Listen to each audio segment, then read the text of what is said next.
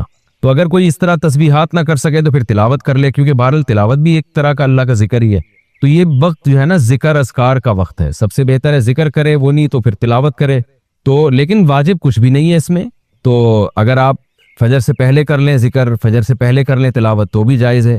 تو شریعت میں آپ کو اس کا اختیار دیا ہے، لیکن فجر کے بعد سونا فوراً یہ بہرحال شریعت میں ناجائز حرام نہ بھی ہو لیکن ناپسندیدہ ہے، بہت سارے اسلاف سے اس کی کراہت منقول ہے۔ تو اگر کوئی مجبور ہو تو ایک الگ بات ہے، جیسے کسی کو رات کو نیند ہی نہ آئی ہو اور اس نے صبح 8 بجے کہیں جانا ہے، اب وہ اگر فجر کے بعد نہیں سوئے گا تو وہ آگے نیند پوری نہیں ہوگی، مسائل کھڑے ہوں گے، تو وہ الگ بات ہے، وہ سو جائے۔ لیکن نارملی فجر کے بعد سونے کا معمول بنا لینا یا بلا ضرورت یہ کام کرنا شریعت میں پسندیدہ نہیں ہے۔ بہت سارے اسلاف نے اس کو ناپسند کیا ہے، کیونکہ مبارک وقت ہے، اللہ اللہ کرنے کا وقت ہے، کچھ نہیں آپ کرتے ایکسرسائز کر لیں اس وقت، صبح واک کر لیں جا کے، اچھی ہوا ہے، تازہ ہوا ملے گی آپ کو، جاگنگ کر لیں اس وقت جا کے، پورا دن آپ کا اچھا گزرے گا۔ تو یہ اس قسم کی ایکٹیویٹیز کرنی چاہیے۔ اور دوسری بات، نبی صلی اللہ علیہ وسلم نے فرمایا بورک لامتی فی بکورہا، اللہ تعالیٰ نے میری امت کے کاموں میں برکت رکھی ہے صبح کے وقتوں میں۔ تو جتنے بھی کام جو صبح کے وقت میں کیے جائیں اس میں اللہ نے برکت بہت رکھی، تو اس میں ایکسرسائز بھی کی جا سکتی ہے، اس میں پڑھا بھی جا سکتا ہے، کاروبار بھی کیا جا سکتا ہے۔ لوگ کہتے ہیں ہم اس وقت کاروبار کیسے کریں، دکانیں بند ہوتی ہیں، تو بھائی کاروبار کی پلاننگ کر رہے ہیں اس وقت بیٹھ کے آپ، ٹھیک ہے، دکان نہ کھولیں، کوئی ہے ہی نہیں کسٹمر آپ کو۔ کراچی میں تو آپ صبح اگر بیٹھیں گے دکان کھول کے بندہ بھی نہیں ملے گا، لیکن ہمارے ایک دوست نے ایسا کیا، دوست تو نہیں جاننے والے تھے، انہوں نے کیا کیا، انہوں نے کہا کہ میں فجر کے بعد دکان کھولوں گا، تو اعلان کر دیا کہ جو کسٹمر فجر کے بعد آئے گا خصوصی ڈسکاؤنٹ ہوگا ان کے ساتھ۔ تو اس میں لوگ اس بہانے جلدی جلدی جانے لگے، تو وہ ان کا اتنا رش ہو گیا کہ ان کا اس طرح سے کاروبار میں جو نقصان ہو سکتا تھا اس کی تلافی اس طرح سے ہو گئی۔ تو بہت سارے طریقے، انسان جب کھوپڑی استعمال کرتا ہے تو طریقے سامنے آتے ہیں، اور کھوپڑی استعمال بھی فجر کے بعد بہت اچھے طریقے سے ہو جاتی ہے، بلکہ سردیوں میں تو فجر سے پہلے آپ کو کھوپڑی استعمال کرنا شروع کر دینی چاہیے، کیونکہ سردیوں میں راتیں بہت لمبی ہوتی ہیں، تو یہ وقت جو ہے نا انسان کا دماغ بہت فریش ہوتا ہے اور اس وقت بہت اچھا سوچ سکتا ہے، پلاننگ بہت اچھی کر سکتا ہے۔ تو یہ کام فجر کے بعد یا فجر سے پہلے یا فجر کے بعد یہ کام کرنے چاہیے۔ سورہ یاسین قرآن پاک کا دل کیوں؟ سورہ یاسین کو قرآن پاک کا دل کیوں کہا جاتا ہے، اس کی کیا وجہ ہے؟ شمائلہ سبی سے شمائلہ صاحبہ نے پوچھا ہے، جی یہ بھی پوچھا تھا بیچاری خاتون نے، رمضان سے 2 مہینے پہلے پوچھا ہوگا، جواب اب مل رہے ہیں ان کو۔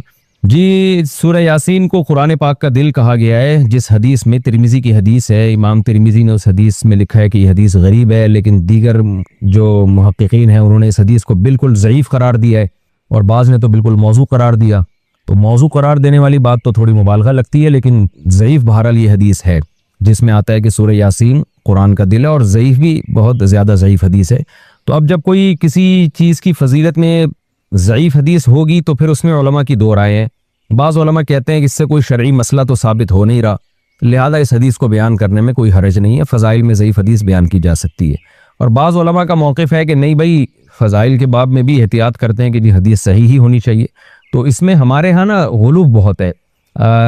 بعض لوگ کیا کہتے ہیں، کسی نے سورہ یاسین کی فضیلت میں ضعیف حدیث سنا دی تو بعض لوگ ان کے خلاف کلپ بنا کے ڈال دیتے ہیں، یہ دیکھو ان کو تو پتہ ہی نہیں حدیث ضعیف ہے اور نبی پر بہتان باندھ رہے ہیں، اور دیکھو ان کے پاس علم نہیں ہے۔ تو یہ بھی جہالت کی بات ہے، ضعیف حدیث اور موضوع میں فرق ہوتا ہے۔ تو اور بعض کیا کرتے ہیں، ان کا معیار ایسا ہوتا ہے، اتنا گر جاتا ہے کہ ان کو صحیح حدیث سے پتہ نہیں کچھ چڑ سی ہو جاتی ہے، وہ کبھی کسی موضوع پر التزام ہی نہیں کرتے کہ ہم صحیح حدیث پیش کر دیں لوگوں کے سامنے، اس بارے میں صحیح حدیث بھی ہوتی ہیں اس موضوع سے متعلق۔ تو اس لیے اعتدال کی رائے یہی ہے کہ آپ کا جو موقف ہے آپ وہ بیان کر دیں اور دوسرے پہ طنز نہ کریں آپ۔ تو ہماری رائے یہی ہے کہ جب ہمارے پاس صحیح احادیث سے اتنی چیزوں کی فضیلتیں ثابت ہیں تو ہمیں ضعیف کی طرف جانے کی ضرورت نہیں ہے۔ تو میرا تو طریقہ یہی رہا ہے کہ بھئی جب سورہ یاسین کے بارے میں جو یہ حدیث ہے کہ قرآن پاک کا دل ہے، یہ صحیح حدیث نہیں ہے، تو میرا موقف یہی ہے کہ اس میں احتیاط کی جائے، نہ بیان کی جائے وہ حدیث۔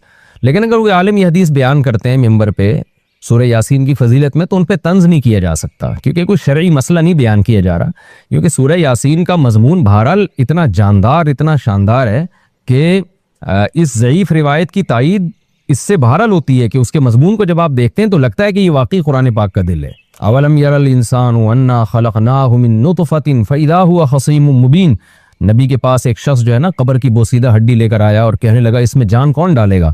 سورہ یاسین میں اللہ نے آخری رکوع نازل کیا کہ یہ انسان جو آپ کے پاس ہڈی لے کر آیا ہے یہ دیکھتا نہیں ہے ہم نے اس کو منی کے قطرے سے بنایا، اور آج یہ ہم پہ اعتراض کر رہا ہے کہ اس بوسیدہ ہڈی میں کون جان ڈالے گا۔ قل یحییھا الذی انشأھا اول مرہ، آپ اسے کہتے ہیں وہی جس نے اس ہڈی کو پہلی دفعہ بنایا نا، اسی ہڈی سے پوچھیے، بتائے گی جس نے مجھے پہلی دفعہ بنایا ہے وہ مجھے دوبارہ بھی بنا سکتا ہے۔ تو ایسے جاندار مضامین ہے سورہ یاسین کے، تو اس لحاظ سے اس کو دل کہہ دینے میں کوئی حرج نہیں ہے، لیکن بہرحال اس بارے میں جو روایت ہے وہ کافی ضعیف روایت ہے۔ تو ہمارا طرز یہ ہے کہ جو صحیح احادیث ہیں، جیسے عبداللہ ابن عباس رضی اللہ عنہ سے ایک اثر منقول ہے سورہ یاسین کی فضیلت میں، صبح و شام پڑھنا چاہیے سورہ یاسین کو، تو ایسے صحیح روایات کا اگر ہم التزام کریں تو یہ زیادہ بہتر ہے۔ پھر کبھی انشاءاللہ میں سورہ یاسین کی کوئی فضیلت اگر صحیح حدیث میں وارد ہوئی ہے تو اس پہ الگ سے انشاءاللہ میں کلپ ریکارڈ کروا دوں گا۔ عام طور پر جو صورتوں کے الگ الگ فضائل کے بارے میں جو احادیث ہیں نا وہ ضعیف ہی ہوتی ہیں عام طور پر۔ صورتوں کے الگ الگ جو فضائل ہوتے ہیں نا، فلاں صورت کی یہ فضیلت، فلاں صورت کی، عام طور پر قاعدہ کلیہ نہیں ہے۔ بعض صورتوں کی فضیلت پر جیسے سورہ اخلاص کے بارے میں آتا ہے 3 دفعہ سورہ اخلاص پڑھنا ایک قرآن کے برابر ہے، تو یہ تو صحیح حدیث سے ثابت ہے، لیکن عام طور پر جو صورتوں کی الگ الگ فضیلت کے فلاں ٹائم پہ پڑھنے میں یہ، فلاں ٹائم پہ پڑھنے میں، تو عموماً اس بارے میں روایات اکثر نبی کی 9 بیویاں ہیں۔ جب ان ازواج نے آپ سے مانگا کہ بھئی ہمارے گھر میں 40 دن چولہا نہیں جلتا، پیسے نہیں ہیں، راشن نہیں ہے، تو آپ صلی اللہ علیہ وسلم نے کیا فرمایا؟ قرآن کی آیتیں نازل ہوئیں، یا ایھا النبی قل لازواجک، آپ اپنی بیویوں سے کہہ دیجئے اگر تمہیں دنیا کی دولت چاہیے تو میں تعالینا امتعکن، میں تمہیں پیسے دے دیتا ہوں، واسرحکن سراحا جمیلا، اور عزت کے ساتھ تم سب کو رخصت کر دیتا ہوں۔ بھئی کسی پیسے والے سے شادی کر لو۔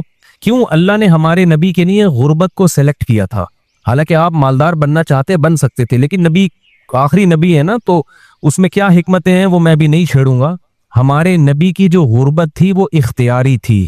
اختیاری کا مطلب آپ نے خود اپنے آپ کو مسکین رکھا ہوا تھا، یہ نہیں کہ آپ کے پاس پیسہ نہیں تھا، پیسہ آتا تھا سارا صدقہ کر دیتے تھے، صبح آیا شام تک نہیں بچا، شام کو آیا صبح تک نہیں بچا، لیکن مجھے اور آپ کو اس طرح کرنے کی شریعت میں اجازت نہیں ہے کہ آج سے پتہ چلے آپ نے سارے بینک خالی کیے، سارا سونا وونا گھر کے پلاٹ کی فائلیں والے بیچ باچ کے تمبو لگا کے روڈ پہ آ کے بیٹھ گئے اور بیگم سے کہہ رہے ہو رہنا اسی طرح رہو تمبو میں ورنہ نکلو۔ یہ آپ کو اجازت نہیں ہے۔ کیوں نہیں ہے؟ یہ ٹاپک نہیں ہے میرا، کیونکہ میں نے اگر اس ٹاپک پہ چلا گیا تو یہ جو ٹاپک آج لے کے چل رہے ہیں وہ چینج ہو جائے گا۔ بس ابھی فی الحال یقین کر لیں کہ مولوی صاحب اگر کہہ رہے ہیں تو علم کی بنیاد پہ کہہ رہے ہوں گے۔ تو یہ نبی کے لیے اللہ نے اس طرز زندگی کو سلیکٹ کیا ہے، میرے اور آپ کے لیے یہ نہیں ہے۔ ہمارے اور آپ کے لیے کہ تمیز سے اچھے بچوں کی طرح کماؤ، کچھ جمع بھی کرو، خرچ بھی کرو، گھر والوں پہ ہاتھ بھی کھلا رکھو، اچھے بچوں کی طرح اس طرح سے زندگی گزارو، فنٹر بننے کی کوشش، فرض واجب نماز روزہ یہ پورے کرو بس۔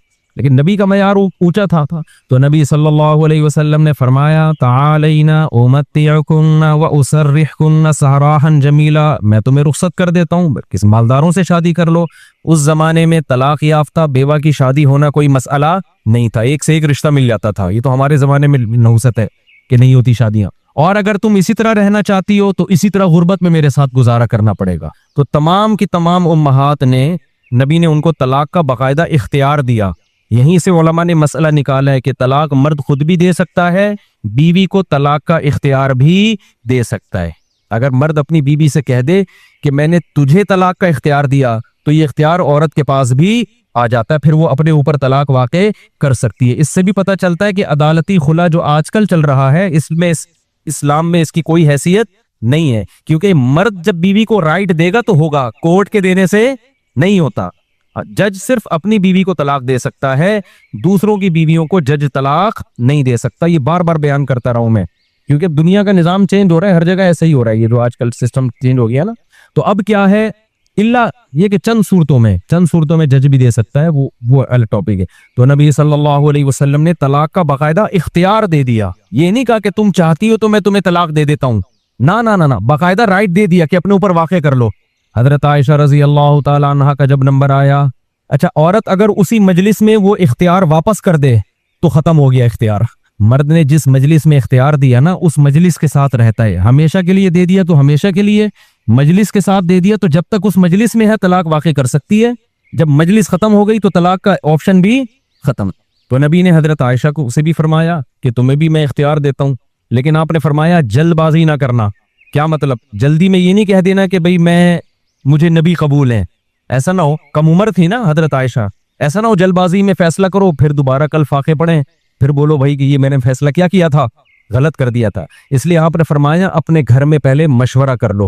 حضرت عائشہ سے فرمائے اپنے گھر میں جا کے مشورہ کر لو, مشورے کے بعد سوچ سمجھ کے ایک رائے قائم کرو کہ اسی فقر و فاقہ میں 40 دن چولہا نہیں جلے گا, اسی میں گزارا کرنا ہے یا مجھ سے طلاق لے کے کہیں اور شادی کرنی ہے. جلدی میں فیصلہ نہ کرو. حضرت عائشہ کو اتنا غصہ آیا نا نبی کے اس بات پر, فرمایا افیکا اشاور, آپ کے بارے میں مشورہ کروں گی میں, یعنی پیغمبر کے بارے میں اپنے ابا اماں سے جا کے مشورہ کروں گی کہ رہنا کہ نہیں رہنا. مطلب کوئی مشورہ نہیں کرنا, رہنا ہے. یہ جو غیر مسلم طنز کرتے ہیں نا کہ پیغمبر نے شادی کی اتنی کم عمر میں, اتنی بڑی عمر میں ایک نو عمر لڑکی سے, تو اس نو عمر لڑکی کو طلاق کا اختیار دیا جا رہا ہے اور وہ کہہ رہی ہے کہ آپ کے بارے میں نے کسی سے مشورہ نہیں کرنا. یہ سوال ہی غلط ہے. افیکا اشاور, یہ کیسے ہو سکتا ہے؟ آپ جیسا شوہر مجھے کہاں ملے گا؟ کوئی مشورہ نہیں, آپ کے ساتھ ہی رہنا ہے. تو یہ غیر مسلم جو اعتراض کرتے ہیں نا نبی پر, یہ مدعی سست اور گواہ چست, جس کے حق کی بات کر رہے ہیں حضرت عائشہ کی کہ معاذ اللہ ان کے ساتھ ظلم ہو گیا کہ کم عمر میں اتنی بڑی عمر سے شادی کرا دی ان کی. اس کم عمر کو تو یہ احساس نہیں ہو رہا, ان کو تو یہ ہو رہا ہے کہ اس سے اچھا رشتہ میرے لیے اس کائنات میں کوئی نہیں ہے. ہندو اور عیسائی کو اعتراض ہو رہا ہے کہ بچی پہ کیا ہو گیا؟ ظلم ہو گیا. اس کو کہتے ہیں مدعی سست اور گواہ بولو چست. جیسے کہ آپ لوگ بالکل بھی چست لگ نہیں رہے ہو مجھے اس وقت تراویح کی وجہ سے. تو یہ خود ہمارے پیغمبر کی ایک بہترین سیرت ہے کہ اتنی عمر میں ہو کے ایک کم عمر سے 9 عمر سے نکاح کیا, اور کھلانے پلانے کو بھی کچھ نہیں ہے, اور 8 سوکنے بھی ہیں, پھر بھی وہ کہہ رہی ہیں کہ آپ کے بارے میں مشورہ بھی نہیں کرنا میں نے. حالانکہ اب تو زندگی گزار چکی تھی نبی کے ساتھ. اگر وہ شروع میں فیصلہ معاذ اللہ غلط ہو گیا تھا شادی کا, تو اب تو ٹائم گزر چکا تھا نا, اب تو آپ کے پاس آپشن تھا بھئی میں نہیں رہتی. وہ کہہ رہی ہیں آپ کے بارے میں نے مشورہ بھی نہیں کرنا, اور یہ ناممکن ہے. یہ کیسی بات آپ کر رہے ہیں؟ میں آپ کے بارے میں کیسے مشورہ کر سکتی ہوں؟ خدا کی قسم کسی غیر مسلم میں غیرت ہوگی نا, غیرت, بد دھرم اور ضدی نہ ہو, اس بات کو پیغمبر کی نبوت کی دلیل سمجھ کے محمد صلی اللہ علیہ وسلم پر ایمان لے کر آئے گا کہ آپ جیسی پاکیزہ سیرت اور آپ جیسے کامیاب شوہر اس کائنات میں گزرے نہیں ہیں. آج کوئی 50 سال کا 9 سال کی سے کر کے دکھائے, چند دن گزارے اور کھلانے کو روٹی بھی نہ ہو, اچھی بلا جو بیوی ہوگی نا وہ مارکیٹ سے کیا ہو جائے گی؟ شارٹ ہو جائے گی. بلکہ آج جو مارکیٹ سے شارٹ ہو رہی ہیں بیویاں, وہ والی ہو رہی ہیں جو جوڑ کی شادیاں ہیں, جو ظاہری اعتبار سے بھی جوڑ کی شادیاں. 25 سال کے لڑکے کی 24 سال کی لڑکی سے شادی ہو رہی ہے, 25 سال کا یہ پی ایچ ڈی بھی ہے, پروفیسر بھی ہے, اور کروڑ روپے کما بھی رہا ہے, اور بیگم غریب بھی ہے. پھر بھی جس دن مارکیٹ سے آٹا شارٹ ہوا, بیگم اسی دن مارکیٹ سے شارٹ ہو گئی. آٹا شارٹ ہونے کی فکر اتنی نہیں ہوتی جتنی اس کو بیگم کے شارٹ ہونے کی. ہمارے پاس تو کیسز آ رہے ہیں نا, کورٹ میں بھی آ رہے ہیں. ذرا سا بے روزگار ہوا, بیگم شارٹ. وہ کہتی تیرے میں ہے کیا جو میں تجھ سے تیرے ساتھ رہوں؟ ایک آٹا دے رہا تھا, وہ بھی نہیں ہے بھائی. تو یہ محمد صلی اللہ علیہ وسلم کے بہترین شوہر ہونے کی دلیل. میدان جنگ میں آپ سے بہترین کمانڈر کوئی نہیں, سیاست میں آپ سے بہترین سیاست کسی کے پاس نہیں, گھر میں آپ سے بہترین شوہر کوئی نہیں. ایک ہی وقت میں تمام بہترین صفات اللہ نے اکیلے محمد صلی اللہ علیہ وسلم میں جمع کر دی, جبکہ اسباب اور وسائل بالکل بھی نہیں ہے. اسباب اور وسائل تو پیسے کو بولتے ہیں نا, وہ بالکل بھی نہیں ہے. اب میں وہ اس واقعے کی طرف آتا ہوں. اب مجھے بتاؤ, ہاں تو میں آپ سے یہ کہہ رہا تھا کہ بیگم صاحبہ کو خوب اچھا کھلائیں, جو خود پہنے اس کو پہنائیں, جو خود کھائیں اس کو کھلائیں. لیکن قدرت کی طرف سے اگر غربت آ گئی ہے بھائی, تو پھر ٹینشن لینے کا نہیں ہے. پھر بیگم اگر کہتی ہے نہیں رہنا, کوئی بات نہیں بیگم, میں تو یہی کچھ کھلا پلا سکتا ہوں, رہنا ہے رہو, نہیں تو پتلی گلی سے ہم کسی اور سے شادی کریں. ایک دم سے نہ نکال دو, پہلے مجھ سے مشورہ لے لینا. وہ بعض دفعہ خواتین غصے میں بھی کہہ رہی ہوتی ہیں مجھے چھوڑ دو ایک دم, وہ غصے میں کہہ رہی ہوتی ہیں, 4 دن کے بعد ان کا موڈ بدل جاتا ہے. خود سے کچھ نہ کرو, مشورہ لے لیا کرو. میرا تو مقصد صرف یہ بتانے کا ہے کہ ٹینشن لینے کا نہیں ہے. ایک تو بے روزگاری کی ٹینشن, اوپر سے ایک اور ٹینشن اپنے اوپر مسلط کرو تو پاگل ہو جاؤ گے. ٹینشن نہیں, ٹینشن صرف ایک چیز کی لینی ہے بھائی, وہ جو حدیث میں آتا ہے من کانت الآخرۃ ہمہ, جس نے آخرت کو اپنی ٹینشن بنا لیا تو اللہ اس کی تمام ٹینشنوں کو ختم کر دیتے ہیں, اس کی فکریں سمیٹ دیتے ہیں. ہماری ٹینشن بس ایک ہے, آخرت میں بخشش ہو جائے. نہ بیگم ٹینشن ہے ہماری, نہ بچے ہماری ٹینشن ہے, نہ کوئی اور ہماری ٹینشن ہے, نہ گورنمنٹ ہماری ٹینشن. میری ٹینشن یہ ہے کہ مجھ سے قیامت کے دن سوال ہوگا, میں اس سوال میں پورا اترتا ہوں یا نہیں. اب آٹا مہنگا ہونے کی ٹینشن ہم کیوں نہیں لے رہے کہ ہماری وجہ سے نہیں ہوا, میری وجہ سے ہوا ہوتا نا تو میں ٹینشن لیتا کہ آخرت میں چترول کس کے لگیں گے، میری وجہ سے تھوڑی ہوا ہے۔ اب اگر ہمارے پاس مسائل ہیں تو مہنگا آٹا خریدیں گے، وسائل نہیں ہیں تو بیگم کو بولیں گے پاپے چائے میں ڈبو کے، پاپے بھی آٹے کے بنتے ہیں۔ آہستہ آہستہ، اللہ نہ کرے ہمیں وہ حالات نہ آئے، ابھی تو اللہ کھلا پلا رہا ہے، لیکن اگر اللہ نہ کرے، خدا نہ خواستہ ایسے حالات آئیں تو بھائی وہی گزارا کرو، 2-3 کھجوریں کھا لیا کرو صبح شام، مرتا نہیں ہے بھوک سے اتنی جلدی انسان۔ اور جب آپ بھوکے رہو گے نا ایک دم کولیسٹرول کم ہوگا، جوان ہو جاؤ گے۔ میں آپ کو بتاؤں، ابھی تو ڈاکٹر کہہ رہے ہیں کہ بھوکا رہنے سے بہتر کوئی جوان ہونے کا نسخہ نہیں ہے، تو ڈاکٹر بھی اس طرف آ گئے ہیں، اگرچہ کھا دبا کے رہے ہیں، وہ بھی مشورے اس طرح کے دے رہے ہیں۔ تو خیر، اب دیکھو حضرت ابو سعید خدری رضی اللہ تعالی عنہ نبی کے پاس آئے، سارا گھر لٹا دیا۔ ایسے موقع پہ جب کوئی آئے گا تو اس کو کیا مشورہ دیا جائے گا؟ بھائی سب سے زیادہ ان کو راشن دی، تسلیاں دی جائے۔ لیکن نبی کے سامنے آئے، ہاتھ پھیلایا، یا رسول اللہ میری ماں نے بھیجا ہے، باپ بھی شہید اور بھائی بھی شہید، اور احد میں آپ کی خاطر شہید ہوئے ہیں، آپ نے کہا تھا لڑائی کے لیے جاؤ۔ نبی نے فرمایا من یستعفف یعفہ اللہ، یاد رکھو جب تک آخرت میں ایمان نہیں ہے نا، غیرت کے علاوہ سب کچھ آئے گا آپ کے اندر۔ میں نے بڑے بڑے لالچی لوگ دیکھیں، داڑیاں ٹوپیوں والے، ایسے نور ان کے چہروں پہ برس رہے ہوتے ہیں نا، آدمی کہتا ہے پتہ نہیں کہاں سے نور کی کریمیں لگائی